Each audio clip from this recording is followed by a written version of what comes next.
Stay hungry, stay foolish.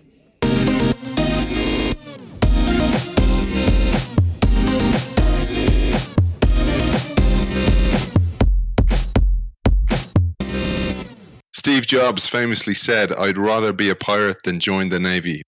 On this show, we will discuss exactly what Steve Jobs meant by this. Pirates didn't just break the rules, they rewrote them. They didn't just reject society, they reinvented it.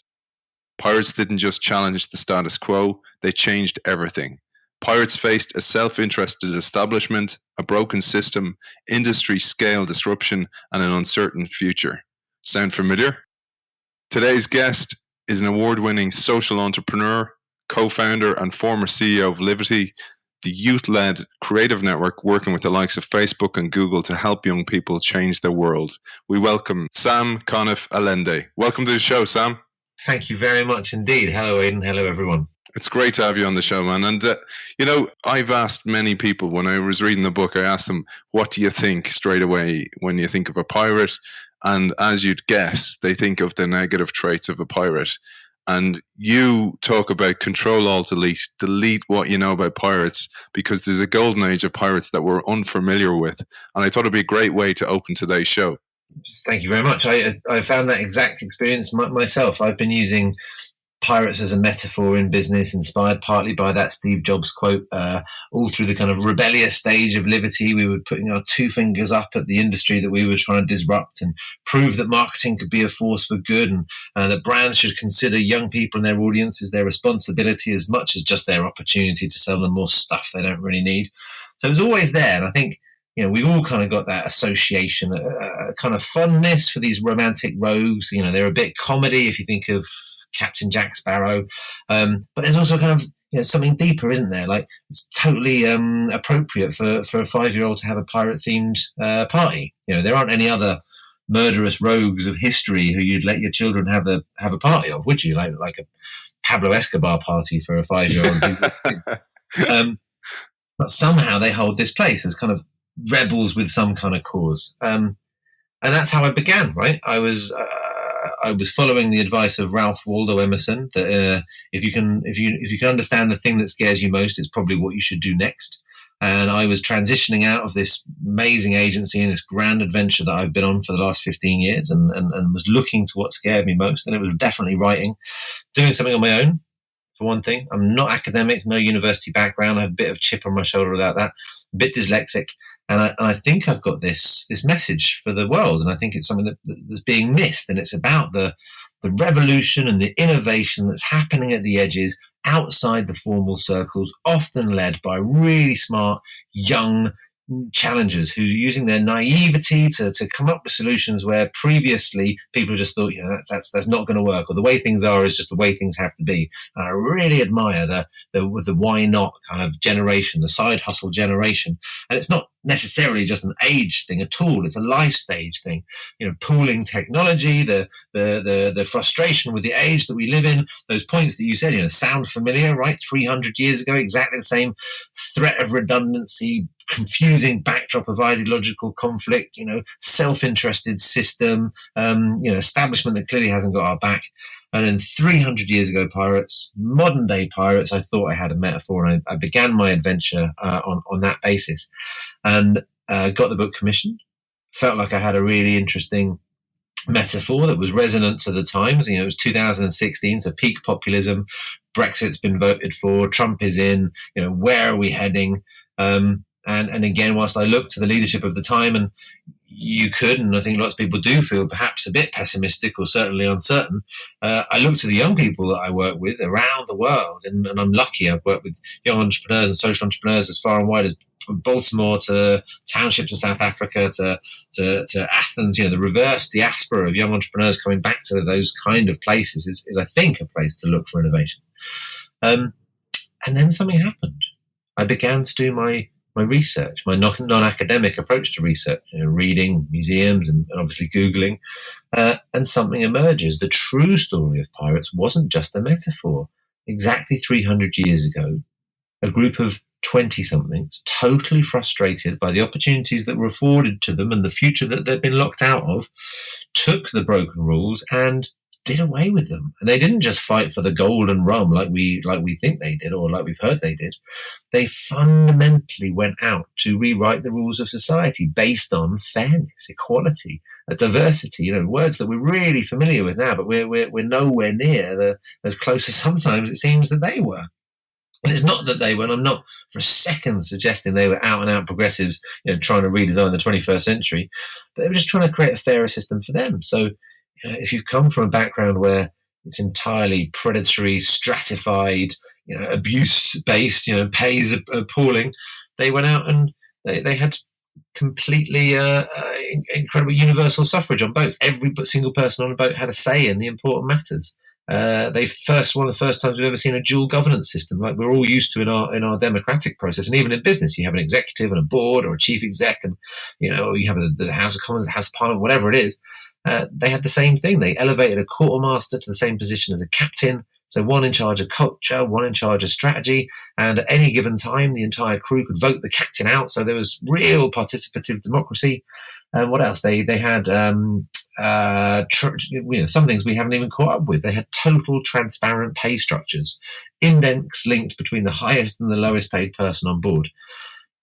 Really practical, very economic measures that were put into place to make them efficient at stealing. I'm not shying away from the morality of it, but by God, if they could get that right then, 300 years ago, then there's something to be learned, and then there's something to be asked as well.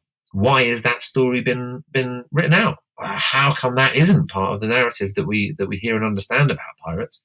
And you dig a bit further, and you look 300 years ago, and it was before the age of revolution, right? There are no workers' rights that we know of, and the early working class movements, the levelers, that's a few generations before, was seditious. It was punishable. People who were discussing those kind of issues had to meet in crossroads because they feared the army, they feared arrest. So it's just as enigmatic and exciting that pirates are chasing the Spanish for their gold as it is that they're talking about freedom and equality for workers. These were equally, profoundly disturbing ideas to the establishment. And their success is the bit that we don't know about. Their strategic success is the bit we don't know about. We know about the rum and the plunder. What we don't know about is the camaraderie, the democracy, the equality, the care for the injured, which they had, and they had in spades. So, you've got to watch out, because when something's that powerful, that's got to be looked back at. B, we're at this time of great disruption again, and frankly, I'll just be goddamned if I'm given Uber once again as the benchmark of innovation to give to these smart young entrepreneurs that I meet. In fact, I'm a bit circumspect about the whole of Silicon Valley, really. Being the kind of heroes of the hour, I think there's as much horseshit behind those unicorns as there is anything else. And a largely introspective group of low EQ individuals faced on short-term problems is not necessarily where all of our long-term solutions are going to come from. So history is clearly where we've got to look. And as a result of this journey, I would argue, and the book begins by arguing, we should be viewing the golden age of pirates next to the levelers, the suffragettes, the civil rights movement as working-class heroes and social revolutionaries. There's a really interesting thing you said there, Sam, which is why were the messages or the underlying goals of pirates vilified or demonized. And, going back to the Steve Jobs quote, I'd rather be a pirate than in the Navy, is a great metaphor you use for I'd rather go and start a movement with some real positive goals that can make a difference to the world or make a difference to the people within that tribe than actually go and work for an organization that has goals of shareholder value or status quo maintenance. And it's those things I think that are really interesting. Why were they vilified? Because it's that piece that's often overlooked. Yeah, and I think that we're in an interesting time where that's really important. We all know that the way things are isn't necessarily working out, right? The business model of the latter half of the 20th century was fundamentally based on exploitation. By and large, tell me a business model that wasn't either of the individual, of the creative process, or ultimately of the environment. That's how we've built industry and capitalism. I'm not anti-capitalist. We achieved an awful lot. But like many of the products of capitalism, everything has a best before date, and it may just be the case that it's run out. And I think that pirates are vilified because they threaten the establishment, and this is a moment when once again the establishment needs threatening, certainly needs challenging, if at the very least questioning. But I don't think questioning is enough in the times that we're in. So then we're talking about rule breakers, and rule breakers change in their status through the lens of history and morality. I took my daughters to Westminster Square to see the new statue of Millicent Fawcett on her birthday. And as I looked at her and told them the story and looked around, all you see is statues who were once rule breakers.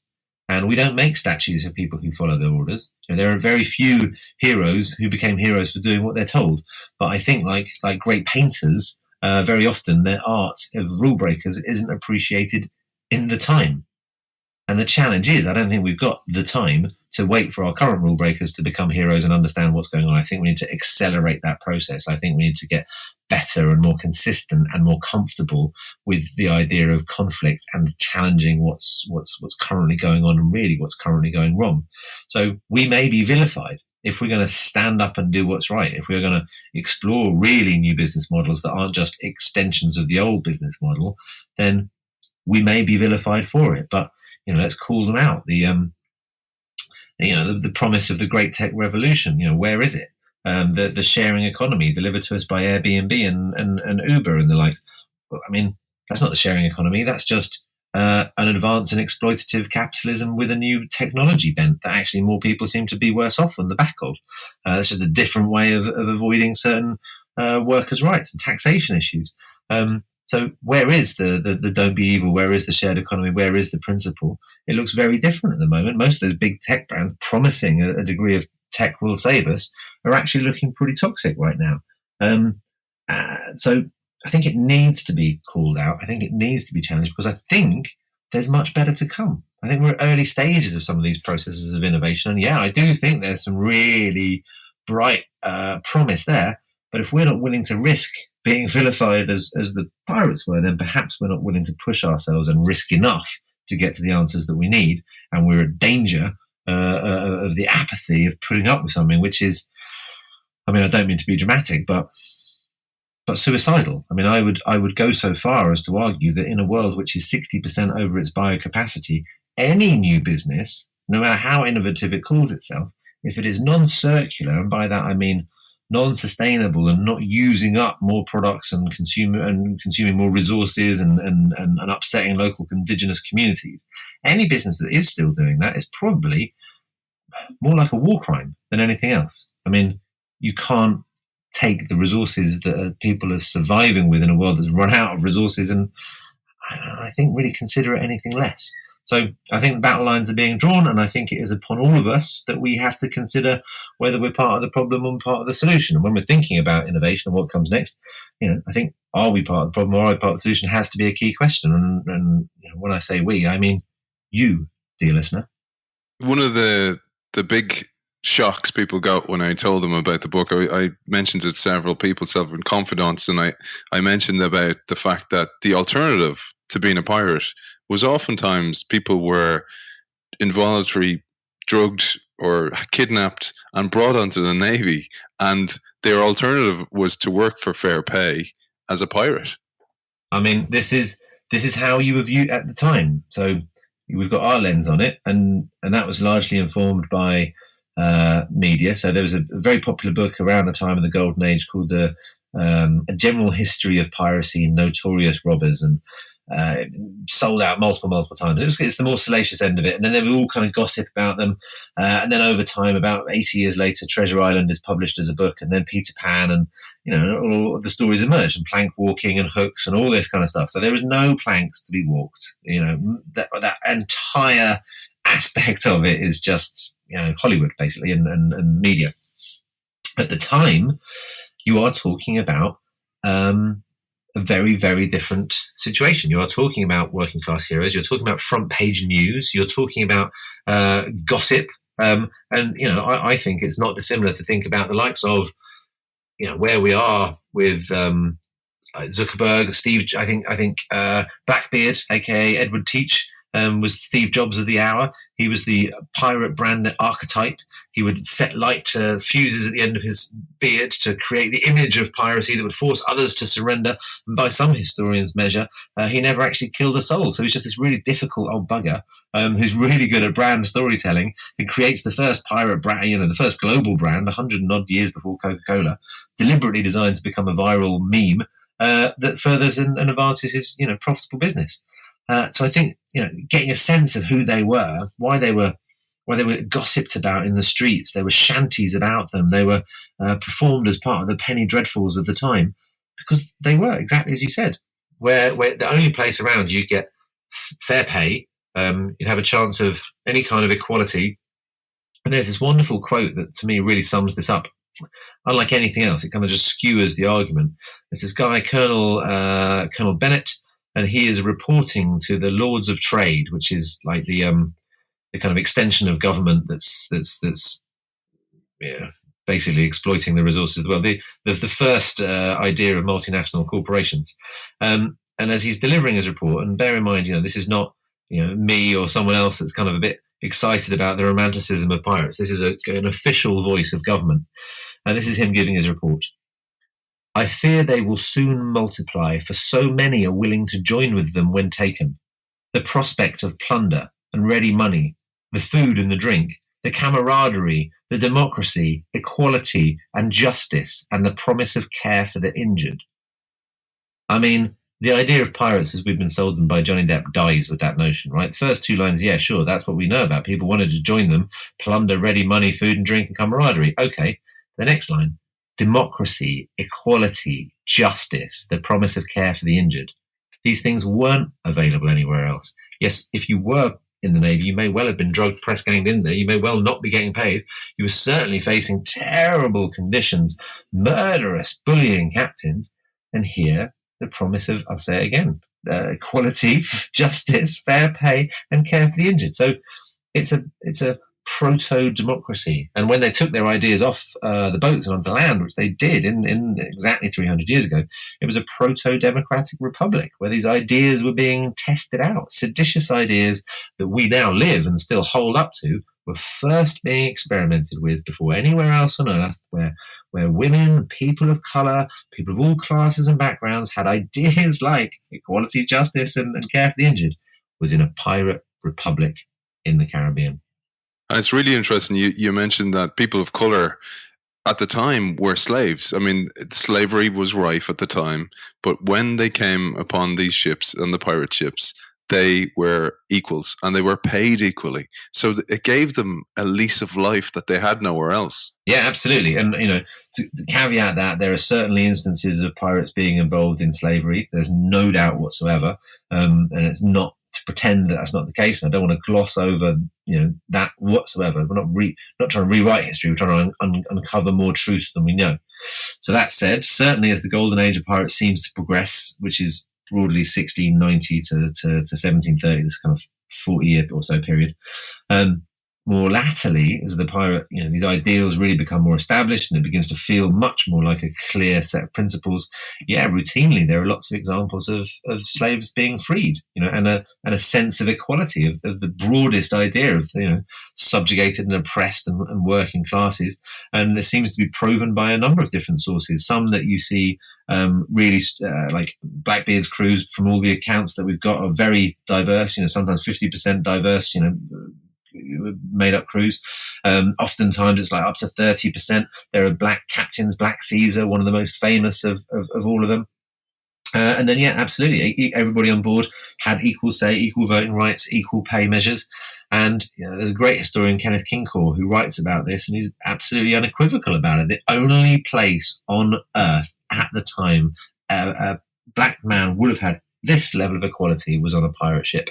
And again, like I say, this proto-democratic experiment was being carefully watched. It was an innovation lab in itself, and it was being carefully watched, and it struck fear into the old world because the old world much of it was building its profits on slavery. I mean, disgustingly so. But we were, our forefathers are mainly participant in this.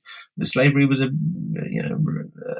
respectable middle class investment for families all across the Britain, Ireland, and other places, and certainly in America. So these guys were challenging those notions, and those challenging notions went on, and they found a home, fortunately and thankfully, 100 years later, all across the world. But first time, like so many of their other principles, the first time some of these innovations were being explored was in this remarkable pirate community.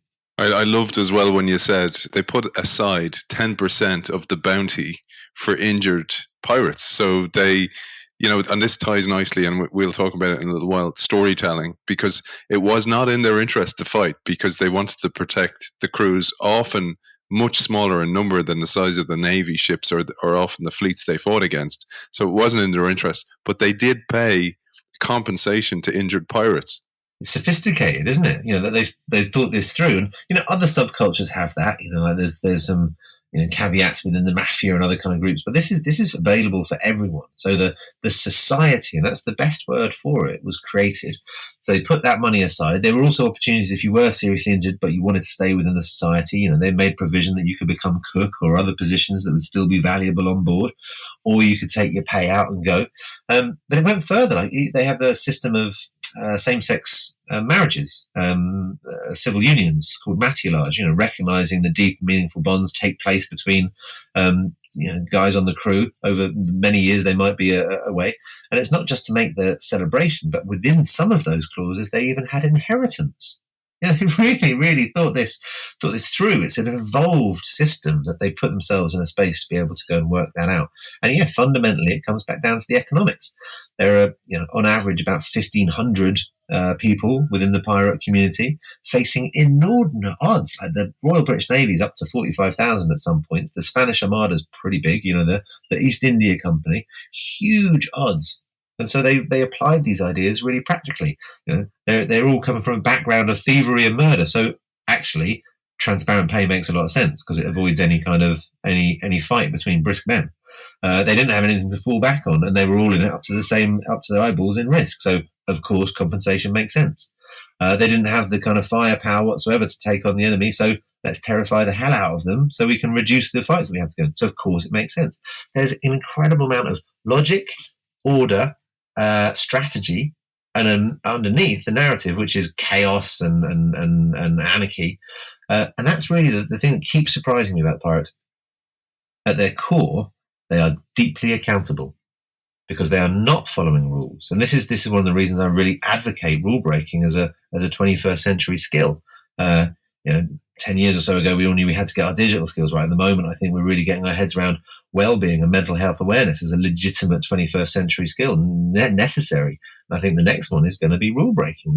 We have to get better at challenging conventions that are no longer fit for purpose, but changing them in a way which isn't the old way, which is begging permission and asking for approval and then waiting till that approval is given and then filtered down, watered down.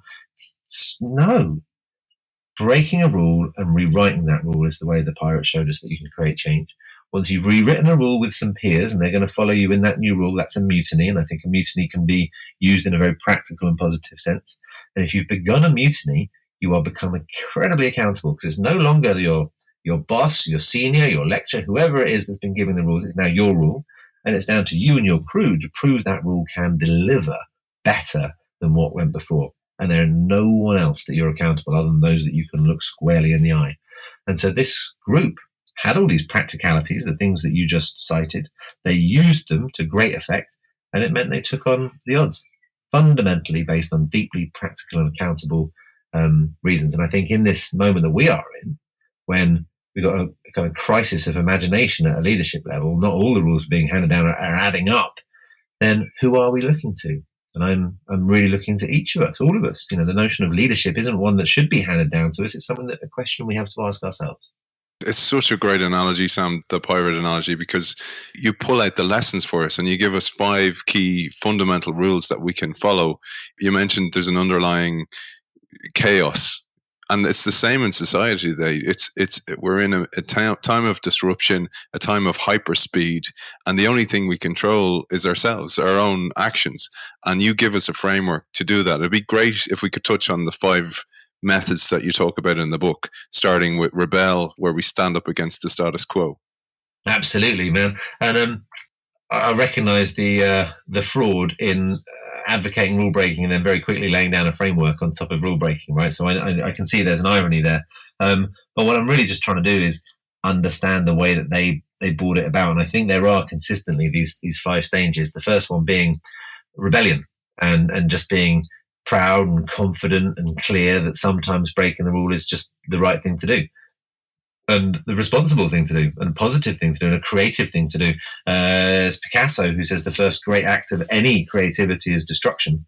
And I think for all of us, becoming adult and senior and understanding our place in the world, to have the confidence to push back every now and then. And, it doesn't have to be breaking the law. It doesn't have to be risking your life. It can be defying a convention that says that we have to get back to emails, or just participating in badly run meetings. It can be, the sexism, the prejudice that people around us encounter. It can be standing up to, whatever it is in your own world and your own self that holds you back.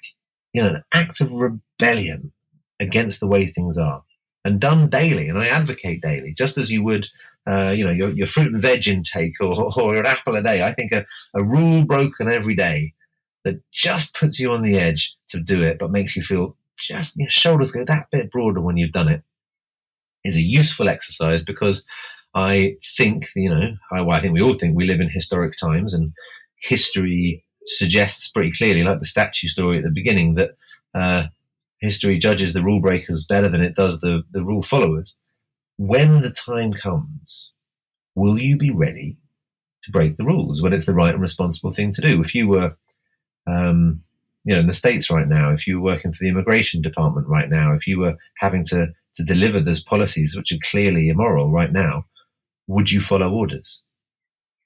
I'd like to think that I wouldn't. I've got small children. I can see those terrifying, tragic imagery of children crying, being separated from their parents in a country where they don't speak the language. Somebody is pointing at them, moving them around and doing that. Would I follow that order for a job? Would I? Would you? When the time comes to break the rules, when the rules are immoral, when the rules are wrong, when the rules suggest bad things could be coming our way, will you be ready to break the rules? I hope you will be. And I think that practicing rule breaking, I mean it. I know it can sound a bit frivolous even, or counterintuitive, but I want to be ready for that shit. And I want my children to be ready for that. I want to know that we are morally brave enough when things are not right to be able to stand up to it. But then very quickly, the second one is about rewriting. And this is distinct in the Golden Age of pirates, like from any other generation of rebels or troublemakers or anarchists in history, of which there are many. This idea that every rule they broke, they proposed a better one. They came in straight away. So this isn't working. How about this? And that's why I think you've got this profound period of innovation. And it's there's not many like it. Perhaps the Second World War. Perhaps the turn of the 19th century, you see these really profound, perhaps the beginning of Silicon Valley. I know it's being disdainful earlier on, but at the start there, where you see so much innovation, and it's because they were suggesting new ways of doing things, and they're in the edges, outside of the order, they were able to create disorder, and in there come up with such new ideas. So replacing bad rules with new ones is the essential part of it, and then gathering people around you is how a mutiny is formed. And if that falls apart, then perhaps it wasn't such a good idea. But before you know it, you may well have set a new convention. And my experience, I don't know if you share this or anyone listening to this shares this, when you really question, why do we do this thing around here? Why do we do it like that? And you dig around a bit, and very often you can't find a good reason other than that is the way things are done. And as you get a bit more senior and you hold a few positions, you realize one day you've suggested that we do something like that. And a year later, that's become the norm. It's become the convention. It's very rare that the rules that we operate under were really made with our best interests at heart. So rule rewriting becomes the point at which the pirates become accountable, and I think then therefore really interesting and something to learn. Next up is this notion of reorganization.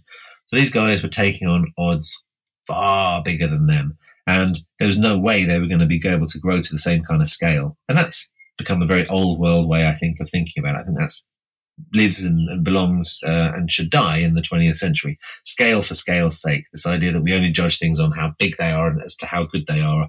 How many employees have you got? Or how much revenue have you got? These kind of really blunt metrics that bear no relation to success or ideas or value whatsoever. And really, in medical terms, scale, like growth for growth's sake, is a form of cancer. And the output of this extreme and aggressive kind of growth-based business has left us, in a world with some really tough problems that we need to move back from as quickly as we can. And those are well documented. So the pirates developed what we would now refer to as agile networks. 300 years before the buzzwords really existed, and they could crew up and crew down. The average size of a pirate crew was about 80 strong, but at one point they massed to more than 2,000. They took on an entire city, a Spanish stronghold, the city of Panama, took it down, went back, crewed down back into their nimble, agile systems. They had this philosophy that was so strong across them all, the pirate code, that meant they could make decisions based on principles. They had an overarching set of metrics, and they were judged on their outcomes. It's profoundly fast-moving, dynamic, allows for all the different egos and agendas of the different crews, and yet somehow creates a system within which they can all operate. And I think that's pretty impressive. And how many large businesses are hosting workshops right now on how to be more entrepreneurial, or how do we be more agile? And they're just words that tumble out their mouths because they're built on an idea of scale. So a more radical approach to reorganization is another thing that we can learn from the pirates, and how they built these systems that could take on far greater odds and achieve a paradox of scale, where the smaller guys take on the bigger guys and win is interesting. And I think it's really easy to talk about this in a glib way and think about rule breaking, and it sound in one sense difficult because we're so hardwired to follow the rules, and in another sense I think it's really profoundly important. And the example that's very much in my head, I have small children, would be to look to the immigration story in the US at the moment on the Mexican border. There are children being separated from their families, and of course there's a whole miasma of politics that sits around that, but fundamentally there is something gone really wrong. And if I was in that situation, if my orders were to separate children from their parents on the borders, what do you do when the rules conflict with the right thing to do, and the right thing to do becomes the wrong thing to do? And will you be ready to break those rules? Would I be ready to break those rules? Could I stand by and tolerate that? Could I be participant in that? History tells us again and again that those who are just following orders are not judged so well by the future. And I think we live in historic times where these kind of questions are going to come to the fore. I feel deeply concerned about that, and concerned for our children about that. And history has shown us again and again what happens when we sleepwalk into these situations. So I think it is truly upon us to practice the art of rule breaking and conflict, and getting comfortable and confident to know when you would stand up for something, because there's something about rule breaking when the answer is always in the instinct. Was this the right rule to break? Do I feel better for it? Was I correct in this? Have I stood up for myself in this? And I think we've become subjects again to so many bad rules, to so many conventions, to so many disciplines that aren't working. And there's big rules to be broken, and perhaps some small rules will help us get there. The second principle of the pirate framework is the rewriting of the rules, because there are many anarchists and punks and rogues and rebels in history, but few of them broke the rules and then rewrote them as quickly and effectively as the pirates did. And with everything that they challenged, every convention they defied, they suggested an alternative, and that's why they became so popular and so powerful. And I think that's a really important, fundamental difference around these guys. If you're going to say there's a toxic power structure in the Navy, or if you're going to say that being forced to work as indentured labourers is outrageous, then of course putting in policies that would protect people from abuse of power, or ensure that everyone gets paid fairly and there's not going to be thievery amongst thieves. It's just downright practical, and I think it's a really good exercise for all of us. Let's challenge these conventions, but let's suggest something better. We're not waiting around anymore to be handed down principles that will become outdated rules. Let's get more dynamic. Let's get more effective and interesting. Let's try something new today and then check that it's still right tomorrow. You talk about the great Picasso quote about every act of creation is first an act of destruction. So this is the creative part, and I would imagine, I was reading that and I was laughing to myself, and I was thinking of you with Livity and your background in advertising, that you probably felt this is like that criticism, or when you get feedback from a client and it's just like, yeah, we don't like that, and you're going to go, yeah, but what do you like? Where can we go with that? So if you're gonna first stand up to the rules, next job is to rewrite them. Yeah, I mean, absolutely. And I think it's kind of requisite on the rule breaker to suggest what comes next. And I think that Picasso line inspires me greatly. And I think there is I'm not sure if I said this, but I think rule breakers are like great painters, and their art just isn't appreciated in the times that we're in. It really resonates with me, that thought. And it seems to be true. The more you look to history, it's hard to go out and find the really strong historical figures that now we view as our heroes, that were just doing as they were told. And yet in the moment, we're so hardwired to follow the rules and obey them, no matter what we think. It becomes deeply uncomfortable, and I think really that's the point. But rewriting them and creating mutinies around those of people who are going to share that idea with you that you're going to become accountable to actually feels like a pretty practical and progressive and positive way of enacting change. It leads us to the third stage, the reorganization of things. The pirate community was very small. The odds that they faced were very big. The Royal British Navy, the Spanish Armada, the East India Company, huge odds. And as is the case right now, the biggest players out there feel enormous, far too big to turn around the broken institutions of government, or the great big corporations that we face, or the tech giants. Even our language around them suggests this. And we're totally wedded to these kind of measures. Scale, turnover, number of staff, really old metrics, 20th century metrics, when we still bought into this 20th century business model based, as I said, on exploitation. Yet the pirates prove the power of scale, where the underdog can overcome. And actually, I think that's very appealing right now.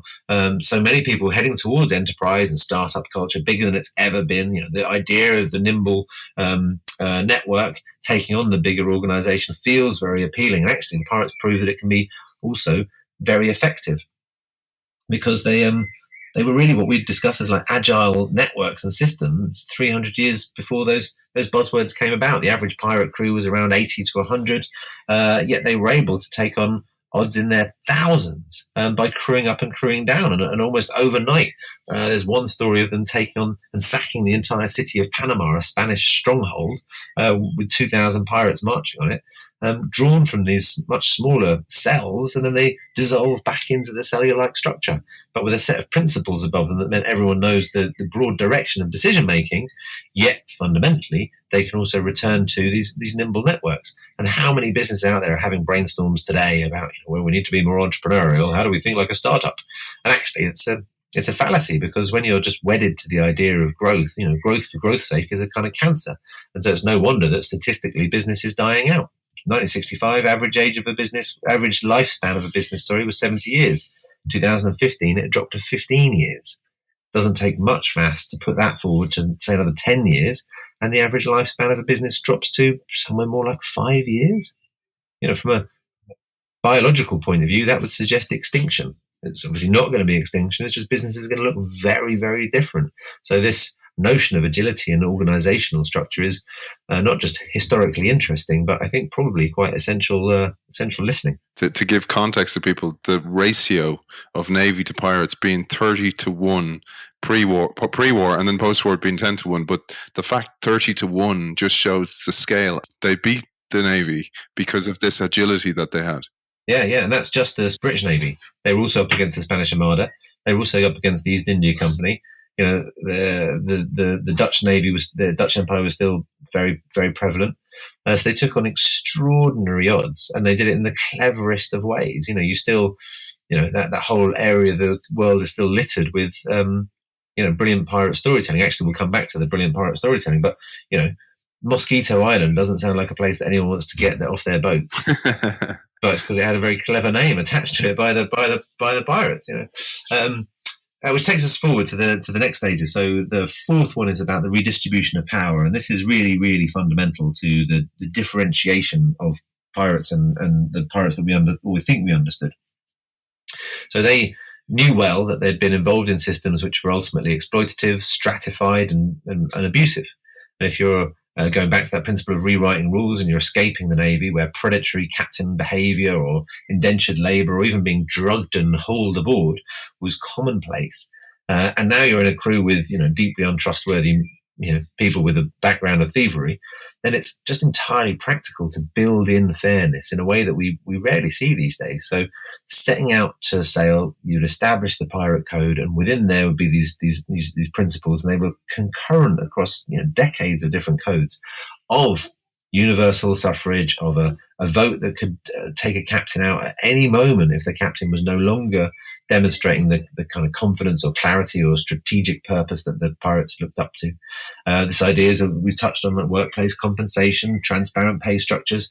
They'd be designed into the system, A, because you were amongst a bunch of rascals and rogues, but B, because it was a deeply practical and surprisingly accountable set of individuals. And the only way they were going to out-innovate and out-maneuver the enemy was to not have to rely on the rule book, or like we do now. We think we're smart by writing great big values on the walls, but I deeply mistrust anyone who has to write honest in 3-foot-high letters in their office reception. We're so far away from values that become verbs that we can really use to make decisions, whereas the pirates had it absolutely locked down. So these deep systems and principles of fairness united them, held them together, bonded them, and made them so powerful they could take on these odds. And then the final stage of change that really cements their power is the weaponized storytelling that they used. And really, it's the greatest weapon that they had, because, as we've discussed, it was not in their interest to take on mass damage. They had too many compensation practices for that, or too few ships, or too little recourse to go and repair. So how best do you take on these huge odds? Well, the first stage was the pirate brand, the skull and crossbones, which everybody knew. It was carefully designed as a meme that was intended to go viral. And of course, it was backed up with a very clear message, which was surrender or die, we're coming for you. So there's very sharp and scary message behind that, but it was a message that was to drive their business model. It was a message that was going to increase their profitability and reduce their susceptibility to increased costs. And they would live this out with the pirate brand. So I mentioned Blackbeard and his dedication to setting light to his beard, but that whole kind of pirate paraphernalia that we're familiar with, the dressing up, the fearful skulls. They bastardized the international communication language of the hour, which was, of course, the maritime flag system, with these black flags filled with skeletons dancing with cups of blood and swords. So they used the iconography, the imagery, the visual language of the time to denote this terror and fear, and it worked. The surrender ratio was incredibly high, which then allowed them to drive a pretty successful bottom line. And the good pirate economists out there, and I'll name check Peter Leeson particularly amongst them, argues strongly that this is a business model, and actually counter to the practices of the Royal Navy or the East India Company. The pirates would, where possible, use less violence, not more violence, but they would hold up this violent imagery because it increased a better profit scenario. That's brilliant, and it reminds me a lot of sport, actually, that the whole idea of the lion's den and your home advantage and make people scared to come here. And it reminded me when I was reading it of a Bruce Lee quote, "The art of fighting without fighting." I think it was Enter the Dragon, and this whole thing was he learns martial arts never to use it. That's a good point, actually. So this notion of the lion's den, I think, is a really interesting and important one, and it was kind of developed by the innovation strategy and creative team at Liberty, James and Katie and Felix. And it's to ask yourself not who is the most receptive audience, as we often do to our storytelling or our brand or our marketing, but who is the least receptive, or in fact, who is the most provocative audience? Where could things catch fire? And where can this story really accelerate? And that can be scary. And I'm not making light of this at all. And when the pirates did this, it's absolutely critical to acknowledge that there were some psychopaths amongst them. There was some really dark deeds that were done. But once that message is out there and there's a scary story to be told, then not to shy away from it. And that's what the pirates do so well. They show us that, yes, in the shadows we talk about fear, but in the shadows and in the dark you can also find freedom and liberation and actually innovation. So in all of our storytelling, we should be very confident to go and look to the darker spaces as well, because we can't be scared. Can't be scared of those scary stories. So, Sam, you give us the 5 points that we can take and we use as a framework. But then you also talk about us having a code, but that code starting with us, starting with ourselves, an individual code that we must be accountable to. So the pirate code really is how all this stuff comes together. It's referred to sometimes in the big films as like guidelines. It wasn't guidelines at all. It was life and death. It was the law, and they were clearly written down, written in blood, nailed to the mast. I mean, possibly not that dramatic, but I like to think of it as such. And really interestingly, a new pirate code was established for a new mission, so that you'd set out and you weren't run by the rules that were made up a year ago or even 18 months ago or whatever. It was completely relevant to the time, and it's really interesting reading the pirate codes because there are some big principles that seem to exist across them all. These things we've touched on, like fair pay and workers' compensation and everyone having an equal vote. But there are some that are really individualistic, and that they must relate to the previous mission or the last experience they had and what they learned. And there's some pretty, out there ones. There's one I love, which is that the prisoners must be locked up before we get drunk. Which suggests that on the last outing, they'd captured some prisoners and got smashed, and the prisoners had escaped. So at least they were learning, and there's a new lesson to them that they put into practice. And there's others, that are particularly romantic about the band that they had on board, and the band would be given Sundays off. But to think that you're a crazy pirate captain with your big crew going out to take the world, your dedication to storytelling is such that you've got a band on board. I mean, amazing. So they were these big principles, and we've kind of discussed those and why those can be really useful. But they were these individualistic principles.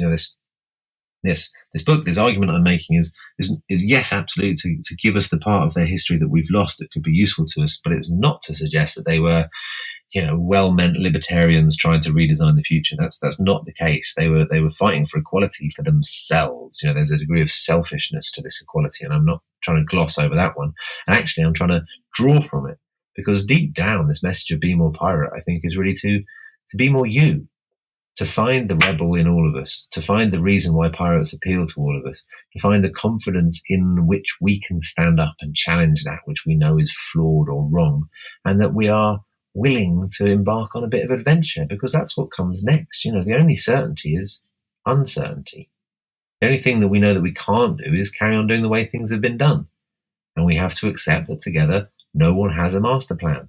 There is no grand strategy made up by wise and fortuitous people that have got our back. That just isn't there. So if no one's coming to save us, who do you look to? We idealize leaders as some kind of medal or thing that you win. And the truth of leadership is that it's something that happens inside you. It's how you decide to show up today and tomorrow, fundamentally, in your life with what you're doing. And that's the only leadership you need to worry about, and the only leadership really that we need, because from the top, it ain't coming. There is a vacuum of imagination, a crisis of imagination at a leadership level in the world today. And there is no shortage of inspiration and innovation happening at the edges. So let's push in that direction. And like the pirates did, kicking at the edges creates waves and ideas that others can adopt. And over time, they're absorbed into the fabric of culture and over time, again, into policy. So these seditious, illegal ideas of the pirates of the golden age became the law, became culture, became policy, and some of them even become inalienable human rights. So it can work. We don't have to wait for permission. We have to create change. And there's a little bit of a time warp with that, but it does happen. And you talk about this, that we need to shift from being reactive consumers to proactive citizens, and we need to make a difference. And I thought a great way to finish and to inspire would be the brilliant C.S. Lewis quote that you have in the book, Sam. Well, I really believe in this, and it's one thing to look out to the troubles that the world faces and that we face, and to then do something about it is tough, and I recognize that. I feel that myself. It's daunting, it's difficult, it's dangerous. So how on earth am I as an individual supposed to create any kind of change? Well, it just begins with small acts. It begins with small groups. It begins with small conversations. Everything in the world does, because all things compound. Good compounds just as bad as bad compounds. We all know that money compounds and works against us typically if we're trying to get a mortgage, but it works the other way around. It really does. Einstein declared that compound interest is the eighth wonder of the world. Benjamin Franklin knew this when he invested $5,000 for the city of Boston. That 200 years later was a 20 million surplus for them. And C.S. Lewis knew it brilliantly, and he says, "Good and evil both increase at compound interest. That is why the little decisions that you and I make every day are of such infinite importance. The smallest good act today is the capture of a strategic point from which, a few months later, you may be able to go on to victories that you never dreamed of. An apparently trivial indulgence in lust or anger today is the loss of a ridge or a railway line or a bridgehead from which the enemy may launch an attack that was also otherwise impossible.